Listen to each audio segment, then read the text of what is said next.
Behaving truthfully under imaginary circumstances. मतलब काल्पनिक परिस्थितियों में वास्तविक व्यवहार कर पाना ही अभिनय है। मतलब ये है कि आपकी इमेजिनेशन आपको बढ़ानी है।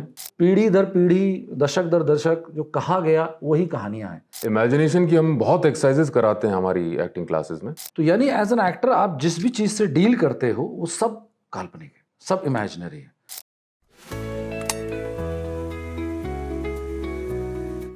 Hello everyone, welcome back to acting talks. मैं रुपेश थपलियाल। मैं समर जय सिंह। सो एक्टिंग टॉक्स के इस नेक्स्ट एपिसोड में एक बार फिर से आप सबका स्वागत है। हम एक नए मुद्दे को उठाएंगे, एक नया स्टेप के बारे में बात करेंगे जो एक्टर की तैयारी से जुड़ा हुआ है। सर लेकिन पिछले एपिसोड में जो हमने इनको कहा था, टास्क दी थी, उसका तो पूछो। पिछले एपिसोड में हमने ये कहा था आपसे कि आपको 100 फिल्में देखनी है। अब ये पता नहीं इन लोगों ने वो 100 फिल्में देखी हैं कि नहीं देखी हैं। देखी है और मेरे ख्याल से 2 भी देखी हो तो गनीमत है। हाँ, लग तो ऐसे ही रहा है। पर देखो, है ना, ज़रूर देखो। हमारे लिए नहीं देखो, अपने लिए देखो और अच्छी फिल्में देखो। लेकिन सवाल ये है सर कि अगर हम ये मान लें कि इन लोगों ने ये 100 फिल्में देखी, है ना, या कुछ फिल्में देखी, लेकिन देखना शुरू जरूर करो, क्योंकि हाँ। एक्टर बनना, मन में ये रखना कि मुझे एक्टर बनना है और उसके लिए काम करना शुरू करने, दोनों में तो फर्क बहुत होता है। फर्क है, बहुत फर्क तो काम करना शुरू कर दो, सिंपल है। फिल्म देखनी, है। देखना शुरू करो। तो सर लेट्स अज्यूम कि हमारी बातों का इन पे असर पड़ा और इन्होंने फिल्में देखना शुरू किया और देखी कुछ, है ना। अब अगर 100 फिल्में देख ली हैं तो ठीक है सर, आपने कहा था पहला स्टेप है अच्छी फिल्में देखो, 100 फिल्में देख ली। अब बताओ सर स्टेप नंबर 2 क्या है? फिल्में जब देखी तो जाहिर सी बात है वो कहानियां देखी फिल्म के रूप में। तो सबसे पहले इनका जो ये रूबरू हुए हैं कहानियों से, तो सिर्फ कहानियां फिल्म के जरिए ही एक्टर तक पहुंचनी चाहिए या कहानियां पढ़ें भी या नाटक भी पढ़ें? आपका क्या सजेशन है सर? सर सिंपल सी बात क्या है कि एक एक्टर के लिए ना बहुत ज़रूरी है कि उसकी इमेजिनेशन, कल्पना शक्ति बड़ी फर्टाइल हो, है ना, क्योंकि सारा काम ही कल्पना शक्ति का है। स्टैनफोर्ड माइजनर एक बहुत बड़े टीचर रहे, ट्रेनर रहे, तो उन्होंने कहा ही है कि उन्होंने जो एक्टिंग को परिभाषित किया वो ये है कि behaving truthfully under imaginary circumstances. मतलब काल्पनिक परिस्थितियों में वास्तविक व्यवहार कर पाना ही अभिनय है। तो यानी एज एन एक्टर आप जिस भी चीज़ से डील करते हो वो सब काल्पनिक है, सब इमेजिनरी है। एक राइटर जब एक कहानी लिखता है तो वो कहानी कहीं उसके दिमाग में घटती है, फिर वो उसको कागज़ पे उतारता है या लैपटॉप पे उतारता है, और वो कहानी फिर वो एक प्रोड्यूसर को सुनाता है जो यकीन करता है कि ये फिल्म होल्ड करेगी पब्लिक को, वो पैसा लगाने को तैयार होता है। फिर उसमें काबिल डायरेक्टर ऐड होता है जो सोच पाता है, उस फिल्म को इमेजिन कर पाता है कि है तो कागज़ों में, पर क्या मैं इसको अपने दिमाग में देख पा रहा हूँ। फिर वो सिनेमाटोग्राफर के पास जाता है या आर्ट डिज़ाइन वाले के पास जाता है, वो देख पाता है कि ये जो पृष्ठभूमि है, स्पेस है, ये जो मेल्यू है, ये मैं कैसे उसकी कल्पना कर पा रहा हूँ डिटेल में, मैं कैसे उसको सजीव करूँगा। कैमरामैन एंगल्स के हिसाब से देखता है, हर एक कोई अपने अपने हिसाब से देखता है। प्रॉपर्टी वाला प्रॉपर्टी के हिसाब से देखता है, कॉस्ट्यूम वाला कॉस्ट्यूम वाले के हिसाब से देखता है। लेकिन जब ये स्क्रिप्ट एक्टर के पास आती है तो उसके पास भी खाली लिखे हुए शब्द ही हैं, है ना। अब ये जो लिखे हुए शब्द हैं और इसमें जो इन्फॉर्मेशन है, जो कहानी है, ये तो फाइनली मटेरियलाइज होनी है in the form of a story जो पब्लिक देखेंगे फ्यूचर में। तो वो भी अगर इस लिखी हुई कहानी को जब तक इमेजिन नहीं कर सकता अपने दिमाग में, वो कनेक्ट ही नहीं करेगा कहानी से, वो फील ही नहीं करेगा, तो उसके आगे की तैयारी सर हो ही नहीं सकती। मतलब ये है कि आपकी इमेजिनेशन आपको बढ़ानी है, इमेजिनेशन आपको फर्टाइल करनी है। और इमेजिनेशन की हम बहुत एक्सरसाइजेस कराते हैं हमारी एक्टिंग क्लासेस में। लेकिन क्योंकि अभी आप एक्टिंग क्लास आपने कोई ज्वाइन की नहीं, तो आप अब जब सेल्फ ट्रेनिंग कर रहे हैं तो तब अपनी इमेजिनेशन को किस तरह से बढ़ाएं, उसकी जो सबसे सॉलिड एक्सरसाइज है, सबसे स्ट्रॉन्ग एक्सरसाइज है, वो है कहानियां पढ़ना। क्योंकि कहानियां पढ़ना ही सबसे फास्टेस्ट और सबसे शॉर्टेस्ट तरीका है to make your imagination fertile. हाँ, क्योंकि कहानियां ही पढ़ना, क्योंकि हम कहते हैं कि आप किसी भी किरदार को, किसी भी स्थिति को तभी समझ पाओगे जब उसको लेके आपकी एक या तो अंडरस्टैंडिंग है या एक्सपीरियंस है या ऑब्जर्वेशन है। अब हमारी अपनी लिमिटेड ज़िंदगी में हम चाहे कितना भी सोलो ट्रैवल कर लें या कितना घूम लें, एक्सप्लोर कर लें, पर वो जिंदगी के कैनवस के हिसाब से तो छोटा ही रहने वाला है। तो मेरे पास अपने जिंदगी के कैनवस को विस्तृत करने का जो सबसे सूक्ष्म तरीका है वो कहानियां पढ़ना है। इमेजिनेशन, कल्पना शक्ति बढ़ाना। हाँ, क्योंकि कहानियां अक्रॉस जनरेशन्स होती हैं, अक्रॉस टाइम होती है, अक्रॉस स्पेस होती है। मतलब कहानी समय काल में कहीं सौ साल पहले की भी होती है, किसी और कॉन्टिनेंट की होती है, किसी और गांव की होती है, किसी और तरह के कबीले की होती है, परंपराओं की होती है, रिश्तों की होती है, अलग अलग लोगों की होती है, माइथोलॉजीज होती है। माइथोलॉजी होती है। यूरोप में ग्रीक माइथोलॉजी है, रोमन माइथोलॉजीज है, हमारे यहाँ माइथोलॉजी है। हाँ, है ना, रामायण है, महाभारत है। और एंटरटेनमेंट मतलब स्टोरी टेलिंग जो हम पहले एपिसोड में बात कर रहे थे, तो एंटरटेनमेंट का जो सबसे प्राचीन तरीका है वही कथा वाचना उसको बोलते हैं, कथा वाचन, है ना, जिसका बहुत बड़ा रोल प्ले है लोगों को जोड़ने के लिए, चाहे वो धर्म के लिए या मोरालिटी के लिए या कंट्रोल करने के लिए, और उम्मीद रखने के लिए, होप देने के लिए, है ना। कहानियाँ आपको होप देती हैं। तो कहानियाँ इसलिए उसका नाम ही है कहानी, मतलब जो कहा गया, कहा गया, जो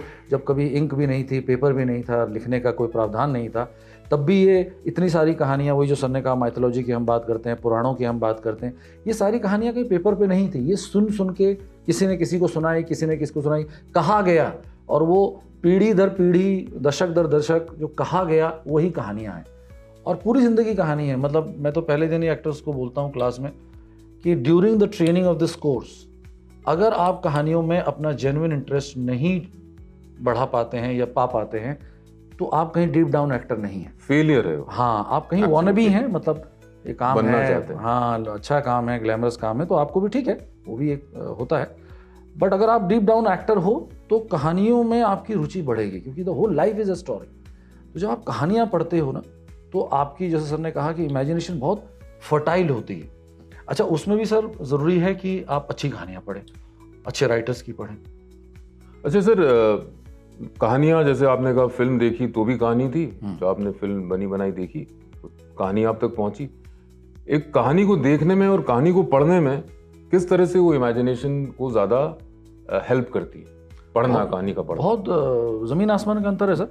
कैसे? क्योंकि फिल्म पूरी जब मैनिफेस्ट हो जाती है तो हम उसे देखते हैं, तो जो हम फिल्म जब देखते हैं तो वो तो एंड रिजल्ट है, मतलब किसी और की इमेजिनेशन, न सिर्फ किसी और की, कई लोगों की इमेजिनेशन का फाइनल प्रोडक्ट है। बट जब मैं एज एन एक्टर काम करता हूँ, फिल्म कहीं तैयार नहीं है, वो मुझे मिलती है स्क्रिप्ट, तो मैं तो उस स्क्रिप्ट से लेके मुझे फाइनली वहाँ तक पहुँचना है जहाँ वो फिल्म लोगों को दिखाई देगी। तो उस प्रोसेस तक पहुँचने के लिए मुझे पहले अपने मन की आंखों से इस कहानी को देखना होगा। तो इसीलिए कहानी पढ़ना ही सिर्फ मेरी इमेजिनेशन को फर्टाइल करता है। इनफैक्ट जब आप चीज़ें देखते हो तो आप इन्फॉर्म्ड हो सकते हो, आपकी समझ बढ़ सकती है, पर आपकी इमेजिनेशन पे इट डजंट हेल्प।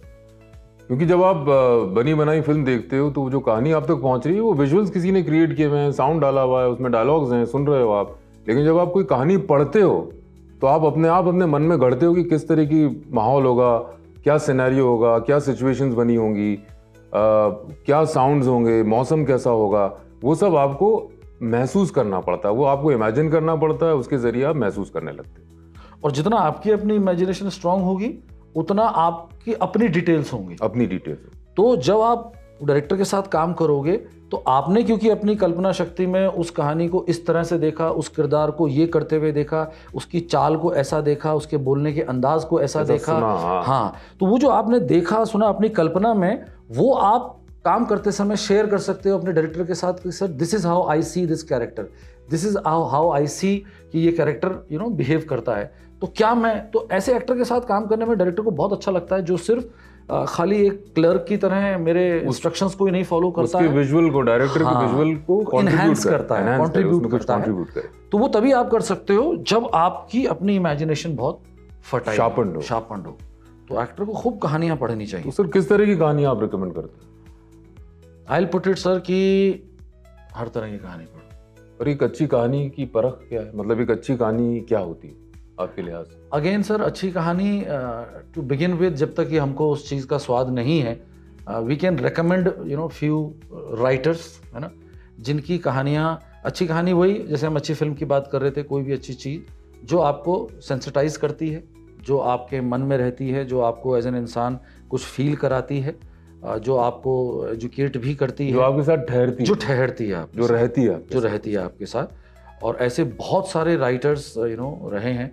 और ख़ास करके ये एक्टर को ये भी ध्यान रखना होता है सर कि हम ना बड़े अपने टेस्ट के हिसाब से पढ़ते हैं कि यार मुझे तो एडवेंचर कहानियाँ पसंद हैं, मुझे तो हॉरर कहानियाँ पसंद हैं, मुझे रोमांटिक कहानियाँ पसंद है। एक एक्टर को बड़ा अलर्ट रहना है कि उसे हर तरह की कहानी पढ़नी है, हर तरह की कहानियाँ पढ़नी।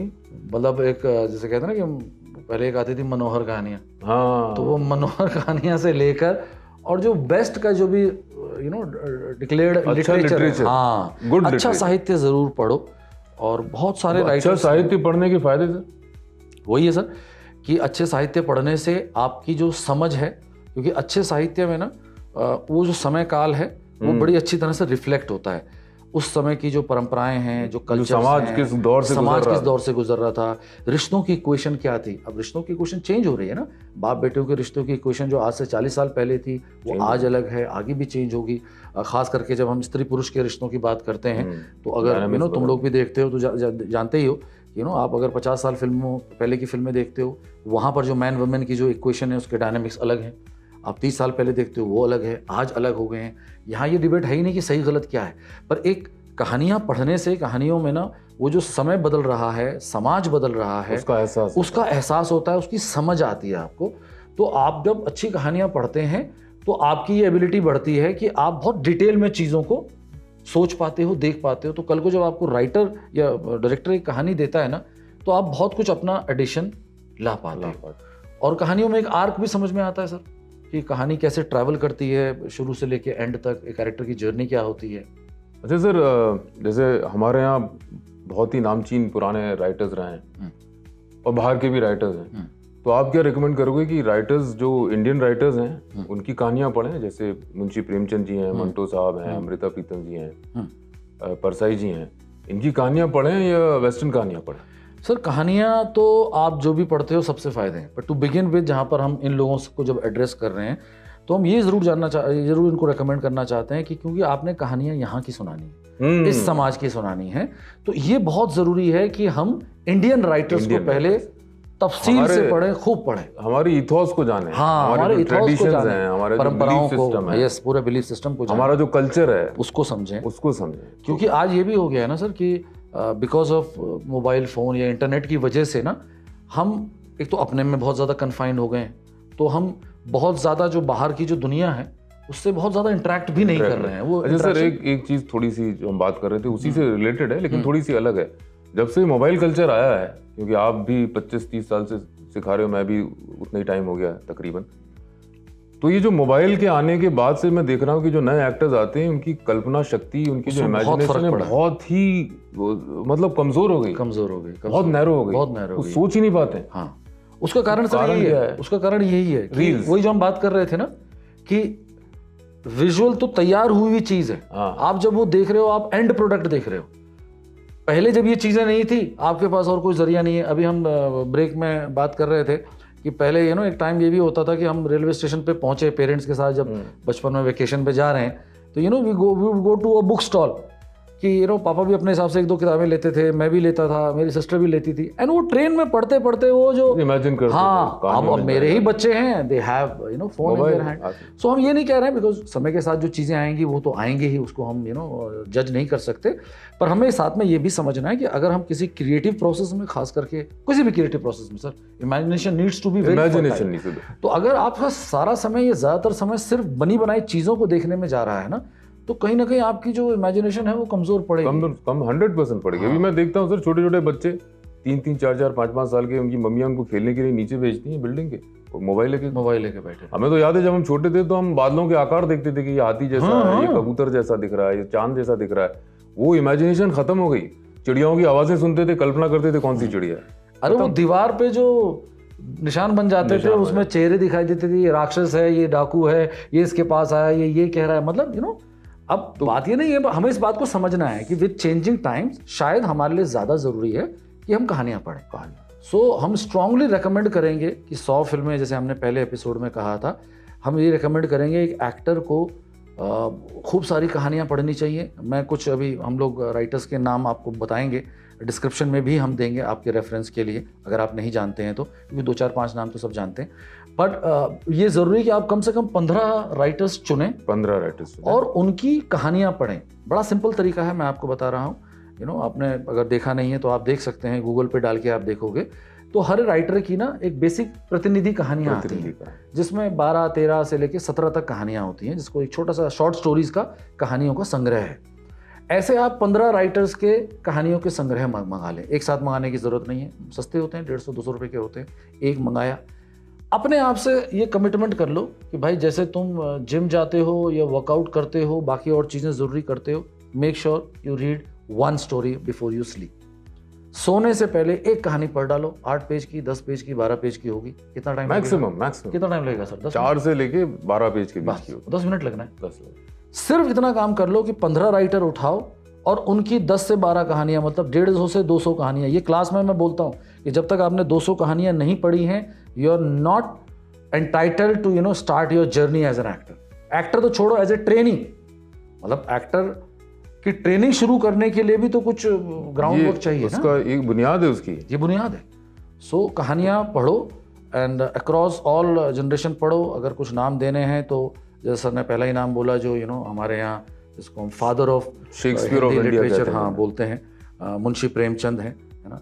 फिर एक और नाम है जो इन दिनों, पहले हम वो नाम ले रहे हैं जो इन दिनों पॉपुलर हैं, आप वाकिफ हो रहे हैं, जिस पर फिल्म भी बनी थी, शहादत हसन मंटो साहब, है ना। उनकी आप कहानियाँ पढ़ें। गुलजार जो आप जानते ही हैं, बहुत अच्छी कहानियाँ लिखते हैं, उनकी कहानियाँ आप पढ़ें। अमृता प्रीतम, उनकी कहानियाँ आप पढ़ें। आप मानव कौल, रिसेंट अगर मैं बात करूं, बहुत अच्छे राइटर हैं, उनकी कहानियां आप पढ़ें।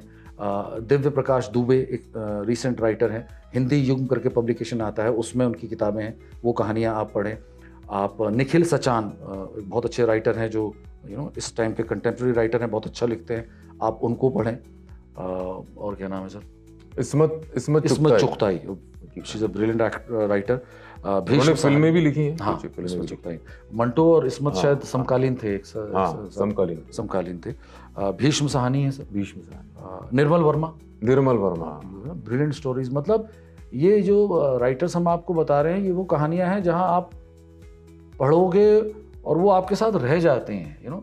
आप हरिशंकर परसाई अगर आप पढ़ते हो, जो मुख्यतः व्यंग लिखते हैं, लेकिन वो व्यंग जिस दौर में उन्होंने लिखा है, उस दौर में जो हमारे यहाँ का जो पॉलिटिकल सिस्टम कह लो या जो ब्यूरोक्रेसी का जो सिस्टम कह लो, रेड टेपिज्म हो गया था, तो लाल फीताशाही, तो उसमें जो परेशानियां थी, उसमें जो करप्शन कह लो या करप्शन आना शुरू हुआ था, बहुत बड़े पैमाने पे है, शुरू हुआ था उस वक्त। तो ये कुछ राइटर्स हैं, इनके अलावा और भी नाम आपको डिस्क्रिप्शन में दिया जाएगा। प्लीज एक एक करके एक राइटर उठाओ, उसकी एक कहानी, प्रतिनिधि कहानी संग्रह उठाओ और मेक इट अ पॉइंट कि अगर मैं अपने आप से एक्टिंग को लेके कमिटेड हूँ, सिंसियर हूँ, तो भैया सोने से पहले, है ना, अपने इंस्टा चेक करने से पहले व्हाट्सएप पे जिसको भी तुम्हें इमोजी के साथ गुड बाय और गुड नाइट बोलना है, वो ठीक है, उससे पहले एक। अच्छा सर, एक लास्ट बात, ये कहानी जब वो पढ़ें तो क्या ये बोल बोल के पढ़ें या मन में पढ़ना? मन में पढ़ना है। वो बड़ा इंपॉर्टेंट है कि मन में पढ़ना है। इमेजिनेशन, क्योंकि जैसे ही आप बोल के कहानी पढ़ना शुरू करते हो, आप उस कहानी के एक्सप्रेशन पार्ट पे आ जाते हो, मतलब आप उस कहानी की अदायगी कह लो या उसको एक्सप्रेस करना कह लो, उस पे आ जाते हो। जबकि अभी तो वहाँ पहुँचे नहीं है, पहले कहानी मन में देखेंगे तब तो उसे बोलेंगे, है ना। तो मन में पढ़ो। इसी के साथ ये एपिसोड हम वाइंड अप करते हैं, इस उम्मीद के साथ कि तुम लोग रोज एक कहानी पढ़ोगे, है ना। और ये ऑनगोइंग प्रोसेस है, ज़्यादा नहीं तो बस इतना समझ लो 200 कहानियाँ तो पढ़नी है। एक बना लो किसी जगह पे नोट करना, जहाँ पे तुम कहानी का नाम, राइटर, कहानी। सर अगर इन्हें 200 कहानी पढ़ ली ना, तो ये अपने आप को इतना कॉन्फिडेंट महसूस करेंगे कि आज जिस स्टेज पे है उसमें और उसमें ज़मीन आसमान का अंतर होगा। कहानियाँ पढ़ना, मुझे कुछ कहने की ज़रूरत ही नहीं है, आप सिर्फ पढ़ लो 200 कहानियाँ, आपको समझ में आ जाएगा what do you feel about yourself as an actor. So please do that, ठीक है, do that. And with that hope हम आज का एपिसोड वाइंड अप करते हैं। अगले एपिसोड में फिर मिलेंगे एक नए लेसन के साथ, एक नई दिशा निर्देश के साथ, जिस पर तुम्हें काम करना होगा। Till then keep working hard, all the very best, love you all, goodbye. और हमारे साथ जुड़े रहो। और सब्सक्राइब करने का तो कह दो। हाँ, ठीक है। जो लोग इस एपिसोड से आए हों, हमारे साथ जुड़े हों, वो subscribe to this channel and also bell icon को जो है प्रेस करें सो दैट अगले एपिसोड्स में जो भी आपको और लेसन्स मिलने वाले हैं उसका नोटिफिकेशन आपको टाइम पे आ जाए और आप उसे फटाफट देख के अपनी ट्रेनिंग के सिलसिले को आगे बढ़ाएं। तो मिलेंगे एक्टिंग टॉक्स में फिर से। Bye bye. All the very best. Good bye.